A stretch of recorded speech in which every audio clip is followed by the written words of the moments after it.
사사기 3장 31절 우리 같이 함께 우리 합독하도록 하겠습니다. 시작.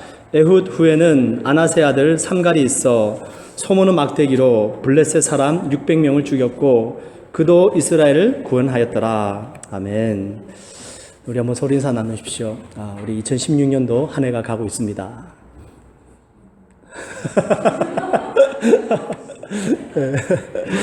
너무 뜬금없는 인사말이었습니까? 왜냐하면 제가 지난 한 주 동안에 우리 2016년도 우리 마지막을 이렇게 계획하고 오늘 주보에 나왔는데요. 주보 이렇게 쭉 보시면 이제 우리 연말 계획이 쭉 있습니다. 그리고 또 신년 계획을 세우고 있는데 벌써 한 해가 다 갔더라고요. 이번 12월 25일 성탄절은 또 썬데이가 되고요. 또 1월 1일은 첫째 주일이 또 주일이 됩니다. 그래서 이게 두 주일을 우리가 성탄절과 새해를 맞이하게 되는데 벌써 올해도 다 갔구나 생각이 들더라고요. 아침에 이제 가족하고 같이 이제 브런치죠. 같이 집에서 이렇게 먹고 있는데 재밌는 일이 있었어요. 애들끼리 항상 이렇게 밥 먹으면서 자기네들끼리 장난도 치고 그러는데 막내 세비치가 밥을 먹다가 이렇게 재채기를 했어요. 재채기를 했는데 그 밥알 한 알이 튀어가지고 마이클 머리에 딱 붙은 거예요.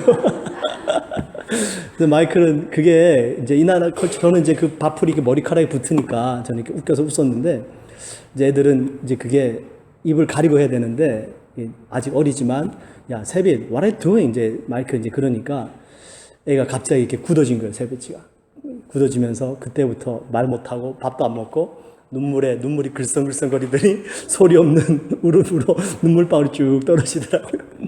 그 분위기 좋은 아침에 이렇게 재밌게 같이 식사하는 시간들이 한순간에 그냥 이렇게 울음바다가 되고 갑자기 이렇게 정막이 고여지는 재채기 한 번 때문에 그러다 보니까 또 이렇게 시간이 되고 또 주일 예배로 오게 되는데요. 우리 지난 한 해가 이제 곧 또 우리 연말을 다가오는데요. 지난 한 주 동안 저는 이렇게 한 해도 돌아보고 또 새해를 준비하면서 그런 생각이 드는 것 같아요. 우리의 인생도 참 뭔가 이렇게 잘 가는 것 같다가도 예기치 않은 사건 사고 때문에 또 갑자기 암울해지기도 하고 낙심이 찾아오기도 하고 우리의 삶이 그렇게 끊임없이 이렇게 높낮이가 이렇게 있는 것 같아요. 그러면서 저희들이 또 이렇게 오늘 10월 첫째 주 주일인데요. 사사분기입니다. 이제 석 달 남았는데 마지막 이 네 번째 우리 10월, 11월, 12월 우리 올 한 해가 정말 잘 멋지게 마무리되길 원하는데요. 시작도 중요하지만 끝도 더 중요한 줄 믿습니다. 다시 한번 인사하실 때에 우리 끝까지 승리하십시다. 우리 한번 인사하십시오. 네. 네, 이제 제대로 된 인사를 하시네요. 네, 오늘 이 사사기 3장 31절 말씀인데요.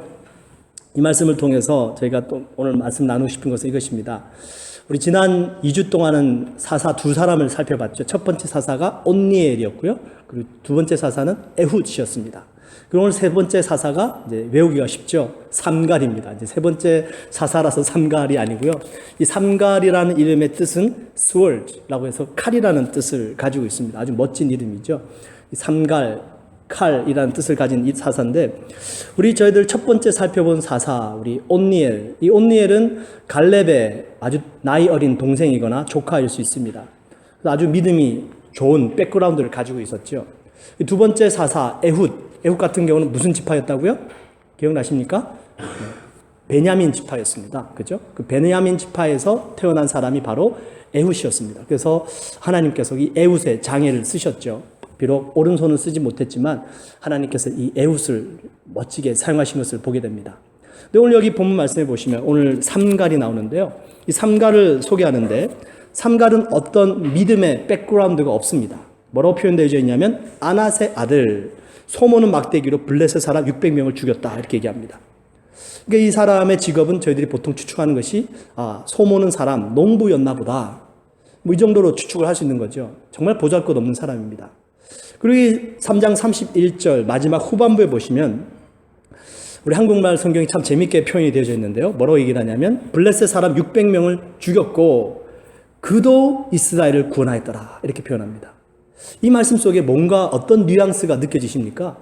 이 사람이 소모는 막대기로 블레셋 사람 600명을 죽였으면 그가 하나님을 멋지게 구원하였더라 이렇게 좀 돼야 되지 않을까요? 근데 표현이 어떻게 되어 있냐면 그도 이스라엘을 구원하였더라. 이 말의 뉘앙스 속에는요, 정말 이 삼갈이라는 사람은 별로 하찮은 사람인데, 별 볼 일 없는 사람인데, 이런 삼갈도 이스라엘을 구원하였더라 라는 뉘앙스가 담겨져 있습니다.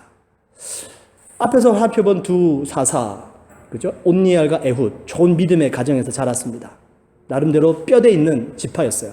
근데 이 삼갈은 전혀 그렇지 않은 것입니다. 그래서 오늘 제가 이 삼갈을 통해서 살펴보고 싶은 것은 뭐냐면요, 하나님께서는 우리 있는 모습 그대로 쓰신다라는 것입니다. 믿으십니까? 네. 우리 하나님께서는 온니엘처럼 준비된 사람도 쓰시고요, 에훗처럼 장애가 있고 부족하고 연약한 사람도 쓰시고요, 이 삼갈처럼 아무런 백그라운드는 없지만 정말로 있는 사람 그대로, 그 모습 그대로 쓰시더라라는 것인데요. 한번 잠깐 살펴볼게요. 우리 과연 하나님께서 우리 사람이 있는 모습 그대로 쓰신다라는 뜻이 무슨 뜻인가? 이걸 저희들이 잘 이해를 하셔야 됩니다. 아, 나는 뭐 내가 있는 모습 그대로 이러니까 뭐 하나님 쓰시든지 말든지 마음대로 하세요, 이게 아니고요. 우리 하나님께서 그 사람을 있는 모습 그대로 쓰신다라는 말씀 속에는 세 가지가 들어가 있습니다. 정직, 성실, 그리고 배움, 이 세 가지가 들어가 있어요. 우리 삼갈의 모습을 통해서 또 이 아주 짧은 한 절 말씀을 통해서 과연 하나님께서 우리를 있는 모습 그대로 쓰신다는 뜻이 무엇인지 한번 잠깐 살펴볼게요. 첫 번째 무엇이냐면, 하나님께서 우리를 있는 그대로 쓰신다는 것은요, 정직한 모습, 있는 그대로의 모습을 그대로 쓰신다는 것인데, 정직입니다. 거짓된 모습이 아니라는 것이죠.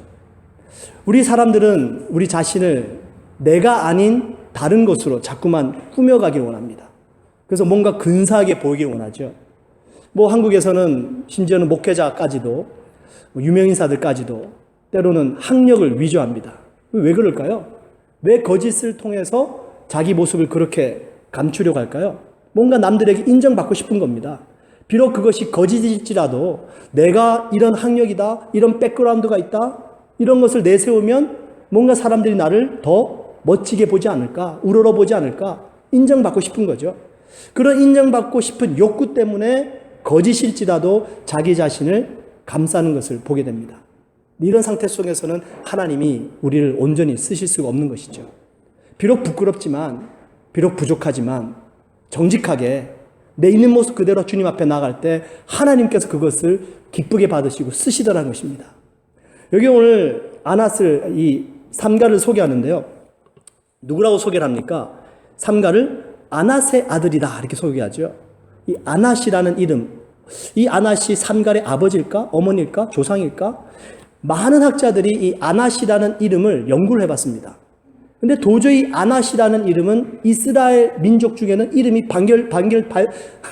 발견되지 않았어요. 네. 도대체 이 이름이 어디서 났을까? 삼갈이라는 사람이 이스라엘을 구원했는데 과연 이 조상들은 누굴까? 과연 어디서 이 아들이 갑자기 삼갈이라는 이름이 나왔을까? 많은 학자들이 연구를 해본 결과 이 아낫이라는 이름은요, 이스라엘 민족 속에서 나온 것이 아니라 그 당시 가나안 땅 여신들 중에 이름이 나오게 됩니다. 놀랍죠? 이 가나안 여신들 중에 3대 여신이 있는데, 첫 번째 여신이 아세라고요. 들어보셨죠? 두 번째 여신이 아스타롯입니다. 그리고 세 번째 여신이 아낫이에요. 이 아세라 여신은 상징이 뭐냐면 이 다산의 상징입니다. 다산의 여신이에요. 그리고 아스타롯은 여신인데 이것은 미를 상징합니다. 그리고 이 아낫, 이 여신은 전쟁을 상징합니다. 이 여신들이 이 가나안 그 당시 때 있었던 우상들이었습니다. 어쩌면 이 삼갈의 부모님은 이 자기의 자녀가 삼갈이 태어났을 때에 이 여신 아낫에게 드리지 않았을까? 그 전쟁의 여신께 드리면서 이름을 sword, 칼, 아주 멋진 이름, 이 칼로 이름을 드리면서 너는 전사가 되어라는 차원에서 근데 이름을 지었는데 드린 것은 여호와 하나님이 아니라 우상이었다라는 것입니다. 참 성경이 재밌는 것이 이런 믿음의 사람이라면, 그죠? 좀 우상의 집안에서 태어난 것이 아니라 멋진 이스라엘의 12지파에서 태어난 것처럼 좀 멋지게 좀 꾸미어서 표현을 해놓을 수도 있는데 있는 그대로 표현해놨습니다. 삼갈 아낫의 아들. 성경은 전혀 꾸밈이 없습니다. 그 사람이 누구든지 간에, 그 사람의 백그라운드가 무엇이든지 간에, 비록 그가 우상에게 드려졌던 자녀 있을지라도 성경은 전혀 꾸밈 없이 있는 그대로를 이야기를 하고 있습니다. 정직입니다. 우리는 우리 자신을 거짓으로 감싸고 남들에게 멋있게 보이려고 하고 있지만 하나님은 그것을 통해서 일하시지 않는다는 것이죠. 하나님은 정직한 모습, 있는 그대로의 모습, 그것을 통해서 하나님은 일을 하시더라는 것입니다. 9월 28일이었죠.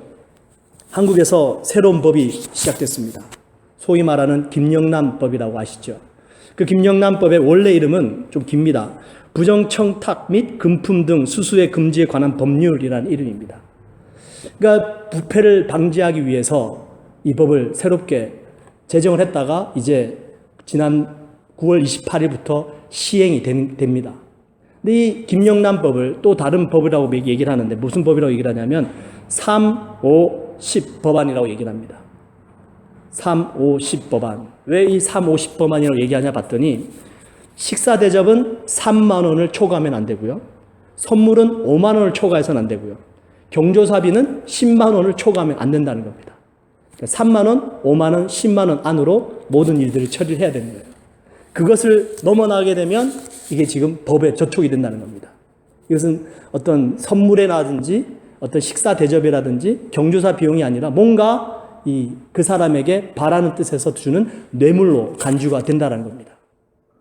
이 법을 통해서 우리나라가 좀 더 청결해지고 깨끗해져서 건강한 사회가 되기를 간절히 소원하는데요. 이 법이 마련되고 나서 또 많은 논란이 있습니다. 제가 재미있는 기사를 읽은 것이 어떤 사람은 이 법안에 대해서 이렇게 이야기를 하더라고요. 이런 부정청탁 및 금품 수수에 관련된 법이 잘못하면 경제를 죽일 수도 있다. 그 이유가 뭐냐면 이런 나름대로 뒷거래가 좀 있어야지 식당도 돌아가고 물건도 팔고 뭔가 이렇게 사람들이 경제활동이 될 텐데 이걸 이렇게 막아놓으니까 앞으로 경제가 더 죽을 것이다. 이렇게 얘기합니다. 네.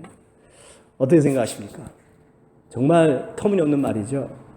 여러분 경제학자들이 조사를 해봤습니다. 미국, 유럽, 남미, 아시아 1,500명의 최고 경영자, CEO들을 대상으로요. 조사를 했는데 이 CEO가 갖추어야 될 최고의 덕목이 뭡니까? 무려 88%가 그 첫 번째 최고의 덕목을 뭐라고 꼽았을까요? 정직으로 꼽았습니다. 예, 이 사람들이 공부한 사람들이잖아요. 경제와 정직이 얼마나 연관성이 있는지 모릅니다. 여러분 요즘은 신뢰가 바탕이 된 사회입니다. 제가 자동차 딜러 한 분을 만나서 이야기를 하는데 그분이 그런 말을 해요. 돈은 없어도 사람이 신뢰는 있어야 된다 얘기하더라고요. 자동차 딜러가 하는 말입니다. 비즈니스 세계에서 하는 말입니다. 신뢰가 있어야지 서로 믿고 거래를 한다는 얘기죠. 여러분 이 경제가 돌아가고요. 사회가 돌아가기 위해서 부정부패를 통해서 경제가 활성화되지 않습니다.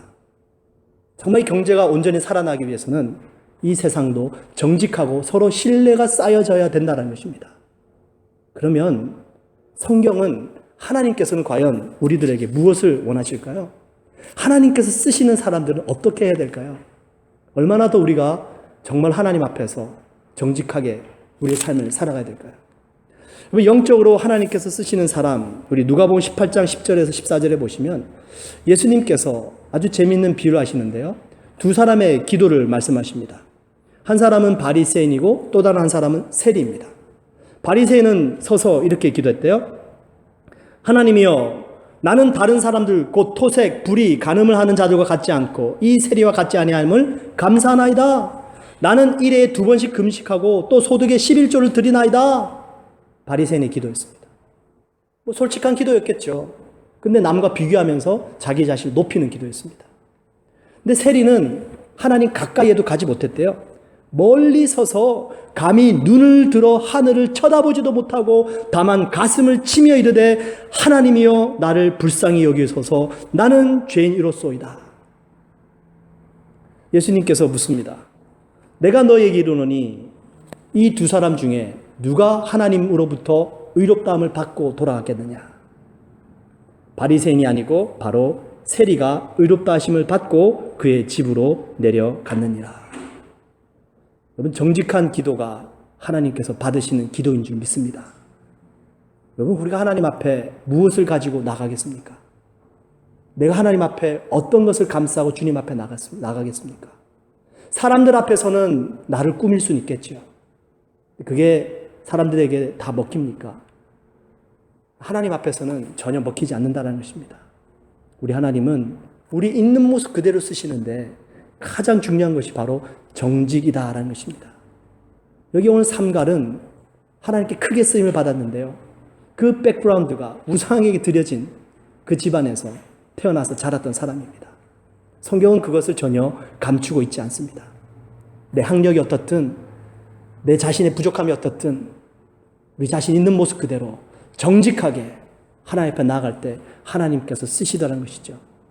우리의 삶이 하나님 앞에 쓰임받기 위해서, 우리의 삶이 하나님 앞에 정직하기 위해서 한번 두 가지 도전을 좀 드리고 싶습니다. 우리 인생이 무엇으로 구성되어져 있습니까? 우리 인생은 크게 두 가지로 이루어져 있습니다. 물질과 시간입니다. 그죠? 우리의 삶은 시간과 물질로 이루어져 있습니다. 내가 하는 모든 일들은 시간과 관련되어져 있고 물질과 관련되어져 있습니다. 그렇다면 정말 내 삶이 하나님 앞에 정직하기 원한다면 여러분, 우리가 쓰는 시간에 정직하면 되겠죠? 내가 쓰는 물질에 정직하면 되겠죠? 이 두 가지 한번 여러분 정직해 보십시오. 우리 하나님께서 여러분들 멋지게 사용하실 줄 믿습니다. 두 번째, 이 삼가를 통해서 저희들이 배울 수 있는 것, 있는 모습 그대로 어떻게 쓰시는가, 바로 두 번째는 성실인데요. 이 삼갈이 사용했던 무기가 있습니다. 여기 31절에 보시니까 뭐라고 표현하냐면 아나세 아들 삼갈이 있어 소모는 막대기로 블레셋 사람 600명을 죽였고, 소모는 막대기입니다. 이 소모는 막대기로 블레셋 사람을 600명이나 죽였답니다. 여기서 소모는 막대기는 나무로 만들어져 있어요. 나무 짝대기 가지고 이 600명을 죽였다는 겁니다. 대단하죠. 하나님의 역사입니다. 여기 지금 600명이라는 표현이 나오는데 이 600명은요, 이 블레셋 사람이라는 표현이 써져 있는데 이 600명은 그냥 블레셋 시민들이 아니고요. 누굴 말씀하실까요? 블레셋 군인들입니다. 블레셋 군인들 600명이 지금 이스라엘을 쳐들어온 거예요. 행렬을 가다듬고. 그러니까 지금 600명이라는 군인들이 지금 이스라엘을 공격해서 들어왔던 겁니다. 여러분, 군인들이 공격해서 들어올 때 빈손으로 올까요? 무기를 들고 들어왔을 겁니다. 이 군인들이 그냥 맨주먹에 장갑만 끼고 싸우자고 덤볐을까요? 그렇지 않습니다. 이 블레셋 600명의 군사들은 무기를 가지고 이스라엘을 핍박하고 이스라엘 땅을 빼앗기 위해서 쳐들어왔어요. 근데 놀라운 사실은 뭐냐면 이 블레셋 사람들은 철기를 다루는 사람들이었습니다. 사무엘상 13장에 보시면 이제 사울 왕과 요나단이 나오는데 이 당시 때에 이 이스라엘 백성들이 이 농기구입니다.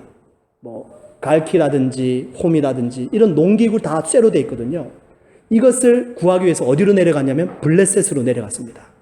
그리고 성경이 얘기하는 것이 사무엘상 13장 22절에 보시면 싸우는 날에 사울과 요나단과 함께한 백성의 손에는 칼이나 창이 없고 오직 사울과 그의 아들 요나단에게만 있었더라.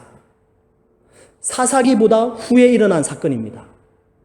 사사기보다 뒤에 사울왕이 나오고 요나단이 나옵니다. 그 사사 시대보다도 더 후에 이스라엘 땅에 전혀 철기가 없었던 거예요.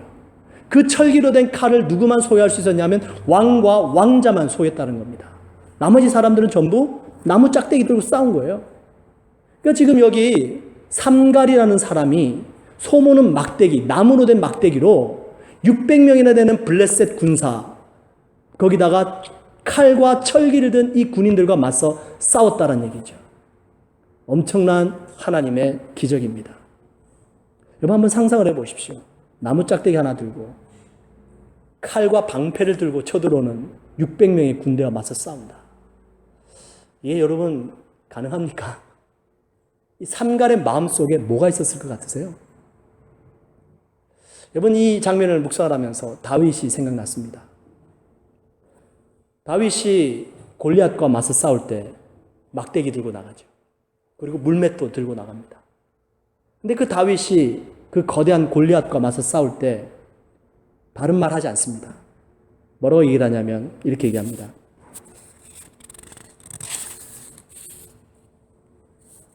너는 칼과 단창으로 내게 오니와 나는 만군의 여호와 이름 곧 내가 모욕하는 이스라엘 군대의 하나님의 이름으로 내게 가노라.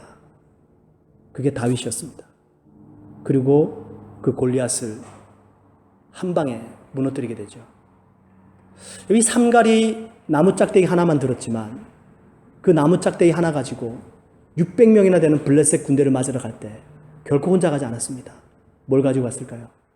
만군의 주 여호와 하나님의 이름으로 맞서 싸웠다는 겁니다. 이 삼갈의 마음속에는 하나님을 향한 뜨거운 믿음이 있었을 겁니다. 그래서 나갈 수가 있었던 겁니다.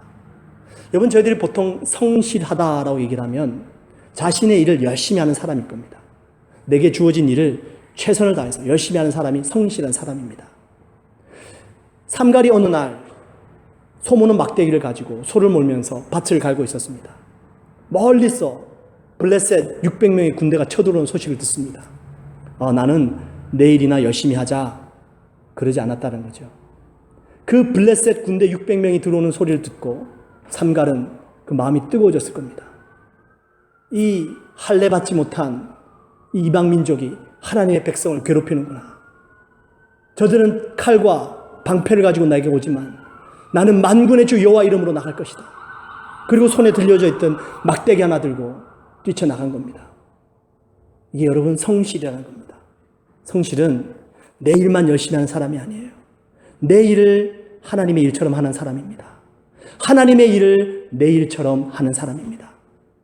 그랬더니 하나님께서 그 나무 막대기 하나 든 삼갈에게 임하셔서 그 칼과 방패를 든 600명의 블레셋 군대를 물리치는 놀라운 능력을 주신 것을 보게 됩니다. 우리의 삶 속에 내 손에 들려져 있는 것이 너무 작다. 정말 나는 할 수 있는 게 너무 필요 없다. 전혀 우리는 거기에 더 이상 구애받지 않습니다. 과연 나에게 만군의 주 여호와 하나님을 믿는 믿음이 있는가? 과연 내 심령 속에 하나님의 이름을 생각할 때 뜨거워지는 마음이 있는가? 요즘 때가 점점 더 악해지고 많은 지진, 홍수, 전쟁의 소문이 나면서요. 개인적으로 계시록을 좀 더 다시 한번 보게 되는데요. 그 계시록에 보시면은 사도 요한이 7 교회에 편지를 합니다. 전부 다 꾸중 듣죠. 7 교회가. 오직 필라델피아 교회 하나만 칭찬을 듣습니다. 근데 하나님께서 그 교회들에게 꾸중을 하시고 핀잔을 주시는데요. 물론 그 교회들이 다 잘못했어요. 좀 부정부패한 부분들이 많이 있습니다. 근데 참 제가 이해할 수 없었던 것 중에 하나는 정말 이것이 죄인가라고 할 정도로 여겨지는 부분인데도 하나님께서는 그 부분을 훈계하시더라고요. 그게 첫 번째 에베소 교회와 마지막 7번째 라오디게아 교회 하시는 말씀입니다. 에베소 교회 하나님께서 이렇게 핀잔하세요. 그러나 너를 책망할 것이 있나니 너의 처음 사랑을 버렸노라. 마지막 7번째 라오디게아 교회에 이렇게 책망하십니다. 내가 너의 행위를 아노니 너가 차지도 아니하고 뜨겁지도 아니하도다. 너가 차갑든지 뜨겁든지 하기를 원하노라. 이게 책망거리가 됩니까? 하나님께서 이것을 책망하시더랍니다. 첫사랑 마음이 뜨거운 것이죠. 뜨겁든지 차갑든지 하라. 하나님을 생각하고 나를 구원해 주신 예수 그리스도의 은혜를 생각하면 우리의 마음을 뜨겁게 하라. 내 일에 열심히 하는 것도 중요하고 그리고 그 일을 하나님을 위해서 하는 것처럼 중요한 것이 없다라는 것입니다. 우리 마지막 때에 주님께서 오셨을 때 우리가 미지근해져서 차가워져서 그때 하나님께서 우리를 맞아주실지 아니 정말 내 마음이 뜨거워져 있을 때 그때 우리가 주님을 만날지 우리는 알지 못합니다. 그래서 우리는 항상 깨어 있어야 되는 거죠. 기름이 준비된 5 처녀처럼. 여러분 그 10 처녀의 비유를 보시면 10명 다 등불은 준비되어 있습니다. 근데 5명은 엑스트라 오일이 준비 안 되어 있었어요. 그리고 지혜로운 5 처녀는 엑스트라 오일이 준비되어 있습니다. 이게 뭘 뜻할까요? 성령입니다. 뜨거운 마음이에요. 신랑이 언제 올지 모르지만 그 신랑을 사모하는 마음으로 기다리는 여인들의 마음인 것입니다. 여러분 성실한 사람은 열심을 잊지 않습니다. 내 인생을 향한 열심도 잃지 않지만 하나님을 향한 열심을 결코 잃지 않게 되는 줄 믿습니다. 우리가 마음을 가지면 주의 성령께서 그 사모하는 심령 가운데에 임해 주시고 우리 심령을 뜨겁게 해 주실 줄 믿습니다. 삼갈이 바로 그 마음 하나 가지고 나무 짝대기 하나 들고 나가 싸운 거예요. 그리고 하나님께서 그도 이스라엘을 구원하였더라 말씀하십니다. 마지막 세 번째, 우리가 정직, 성실, 그리고 세 번째, 하나님께서 우리 있는 모습 그대로 쓰시는데 그게 뭐냐면 배움의 자세를 끝까지 잃지 않는 겁니다. 여러분, 저희들이 뭐 다 알 수 있습니까? 다 모릅니다. 뭘 알아서 가르치고 뭐 알아서 하나님을 섬기고 그게 아니고요. 모르지만 배움의 자세가 참 중요하다는 겁니다. 어떤 한 남자가 약국에 약을 사러 갔어요. 딸꾹질을 심하게 해가지고 막 약사에게 찾아가서 딸꾹질 멎게 해달라는 약을 좀 주세요. 약사가 갑자기 오더니 그 남자의 뺨을 쫙 때렸습니다. 남자가 뺨을 맞고 어리둥절했어요. 그리고 약사가 그 남자에게 얘기합니다. 이제 딸꾹질 멎었죠? 돈은 안 내도 되니까 그냥 가세요. 이 남자가 황당해가지고요. 얼얼한 뺨을 잡고 이렇게 얘기합니다. 제가 아니고 제 아내인데요.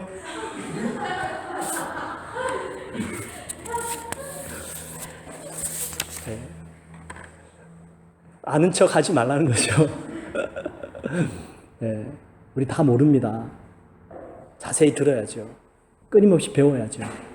이 배움의 자세가 얼마나 중요한지요. 여기 지금 오늘 본문에 소모는 막대기라는 단어가 나오는데요. 이 막대기라는 단어 히브리어 원어가 뭐냐면 배우다라는 의미가 있습니다. 이 삼갈은 소모는 막대기를 가지고 소를 계속 가르쳤겠죠. 바른 길로 가라, 이렇게 갈아야 된다. 그러면서 그 소모는 막대기를 지니고 다니면서 끊임없이 하나님으로부터 가르침을 받는 사람이었을 것이라 유추해 봅니다. 그 막대기라는 의미 자체가 배우다라는 의미니까요. 하나님으로부터 끊임없이 배우는 것이죠. 네, 여러분, 저희들이 배우는 사람들 자세 중에 힘들게 배우는 사람이 있고 좀 쉽게 배우는 사람이 있습니다. 네, 쉽게 배우시길 주님의 이름으로 축원드립니다. 네, 쉽게 배워야 돼요. 우리 가끔 그런 말씀하시죠. 하나님께서 막 얻어맞고 깨져가지고. 성경에 그 말씀이 그대로 있어요. 시편 32편에 보시면 내가 너의 갈 길을 가르쳐 보이고 너를 주목하여 훈계하리로다. 너희는 무지한 말이나 노새같이 되지 말지어다. 그것들은 자갈과 굴레로 단속하지 아니하면 너희에게 가까이 오지 아니하리로다. 그렇게 되지 말라는 거예요. 하나님께서 사무엘하 7장 14절에 또 이렇게 말씀하세요. 나는 그에게 아버지가 되고 그는 내게 아들이 되리니 그가 만일 죄를 범하면 내가 사람의 매와 인생의 채찍으로 징계하려니와. 하나님께서 하나님 백성들을 사랑하시기 때문에 자꾸 딴짓하고 다른 데 가면요, 처음에 좋게 이해합니다. 안 들으면 어떻게 해요? 인생 채찍을 드신다는 것이죠. 사람의 매를 드신다는 겁니다. 노새와 말처럼 매를 안 들면 말을 듣지 않으니까 어쩔 수 없다는 것이죠. 여기 지금 이스라엘 백성들이 가나안 땅에 살고 있습니다. 젖과 꿀이 흐르는 땅이에요. 이 축복된 땅을 살면서도 끊임없이 전쟁을 치르고 외세의 침략을 받고 고난을 겪습니다. 그 이유가 여호수아가 이미 얘기했어요. 그 여호수아가 이미 예언한 것이 이렇게 얘기합니다. 스스로 조심하여 너희 하나님 여호와를 사랑하라. 너희가 만일 돌아서서 너희 중에 남아있는 이 민족들을 가까이하여 더불어 혼인하며 서로 왕래하면 확실히 알라. 너희의 하나님 여호와께서 이 민족들을 너희 목전에서 다시는 쫓아내지 아니하시리니 그들이 너희에게 올무가 되며 덫이 되며 너희의 옆구리에 채찍이 되며 너희의 눈에 가시가 되어서 너희가 마침내 너희의 하나님 여호와께서 너희에게 주신 이 아름다운 땅에서 멸하게 되리라. 이 여호수아서에 있는 말씀입니다. 여호수아가 눈을 감기 전에 자기의 후손들에게 이 말씀을 하고 눈을 감게 됩니다.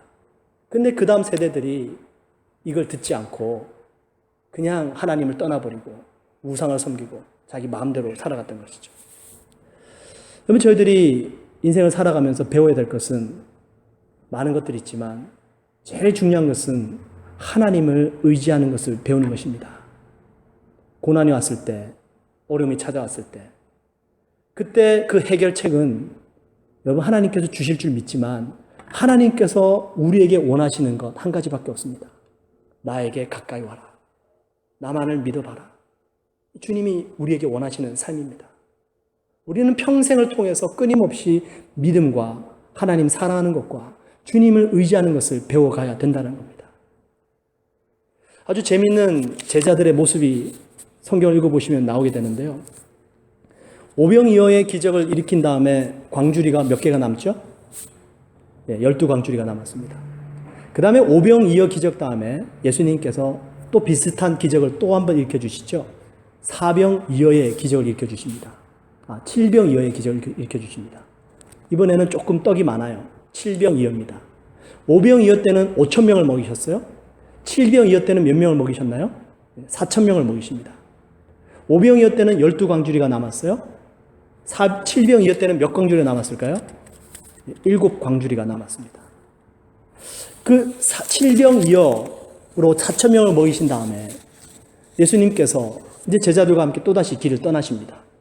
근데 제자들이 서로 대화를 나눠요. 야, 우리가 그 7광주리에 가득하게 남았던 떡을 가져오는 것을 잊어버렸다. 어떡하지? 예수님께서 그 제자들에게 이렇게 말씀하세요. 바리새인의 누룩을 조심하라.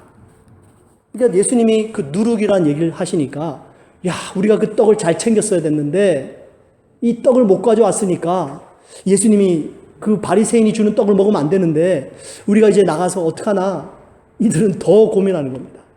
예수님이 그 제자들의 모습을 보고 황당하셔가지고요. 너희가 아직도 깨닫지 못하느냐? 내가 5병이어로 5,000명을 가지고 12광주리가 남긴 것을 알지 못하느냐? 7병이어로 4,000명이 먹고 7광주리가 남은 것을 기억하지 못하느냐? 무엇을 의미할까요?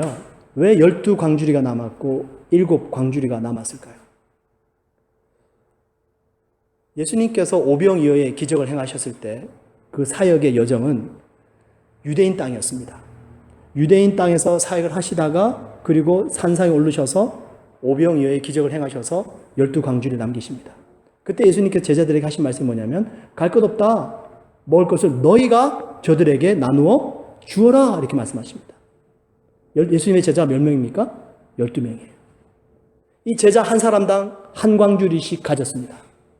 처음에는 오병이어를 12조각 나눠가지고 자기 광주리에 조금씩 담았겠죠.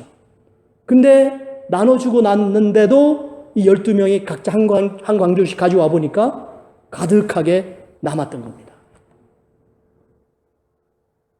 7광주리. 예수님께서 7병이어의 기적을 행하셨을 때는요, 유대인 땅이 아니라 이방인 땅을 다니셨습니다. 두로와 시돈 땅입니다. 그 두로와 시돈 땅을 다니시고 나서 또 비슷한 장소로 가셔서 7병이어로 4,000명을 먹이시고 그때는 7광주리를 남겨주십니다. 어떤 학자가 연구를 해보니까 참 재밌게도 그 7광주리를 남겼는데 그 당시에 있었던 이방 민족이 정확하게 7 족속이더라는 겁니다. 헷 족속, 기르가스 족속, 아모리 족속, 가나안 족속, 브리스 족속, 히위 족속, 여부스 족속. 전부 이방인들입니다. 7광주리가 남았어요. 제자들이 예수님께서 그 말씀 하시니까 그제서야 깨닫습니다. 마태복음 16장 12절에 그제서야 제자들이 떡의 누룩이 아니요 바리새인과 사두개인들의 교훈을 삼가라고 말씀하신 줄을 깨달으니라. 12명의 제자를 통해서 복음이 전파됩니다. 이방 땅에 예수 그리스도의 복음이 전파됩니다. 예수님께서 오병이어의 기적을 일으키시고 7병이어의 기적을 일으키신 목적은요, 먹고 마시고 배부르라는 것이 아니고요, 그 기적을 통해서 하나님의 말씀의 능력이 얼마나 위대한 것인가를 가르쳐 주신 것입니다. 비록 우리에게 먹고 마실 것이 없을지라도 하나님의 말씀을 들고 복음이 나에게 남아있다면 그 복음을 통해서 하나님께서 채워주시고 역사해 주신다는 것입니다. 이게 주님의 가르치심이었습니다. 바리새인의 누룩을 조심하라. 바리새인의 교훈을 조심하라. 그러면 뭡니까? 우리에게 뭐만 있으면 될까요? 우리 주 예수 그리스도의 복음의 교훈만 있으면 될 줄 믿습니다. 예, 복음이 밥 먹여줍니다, 여러분. 복음이 밥 먹여줍니다. 하나님이 밥 먹여주십니다. 우리는 끊임없이 이 능력을 배워가야 될 줄 믿습니다. 하나님께서 끊임없이 우리에게 그걸 가르쳐 주시는 거예요. 우리의 싸울 것은 혈과 육이 아닙니다. 우리의 싸울 것은, 우리의 무기는 하나님의 말씀입니다. 예수 그리스도의 복음입니다. 이 복음이 나에게 얼마만큼 있는가? 과연 이 복음으로 내가 무엇을 할 것인가? To know God, to make known Him 이라는 말이 있습니다. 하나님의 능력을 알고 싶으십니까? 하나님을 전해보십시오. 복음의 능력을 체험하고 싶으십니까? 복음을 전해보십시오. 하나님을 배우고 싶으십니까? 하나님을 전해보십시오.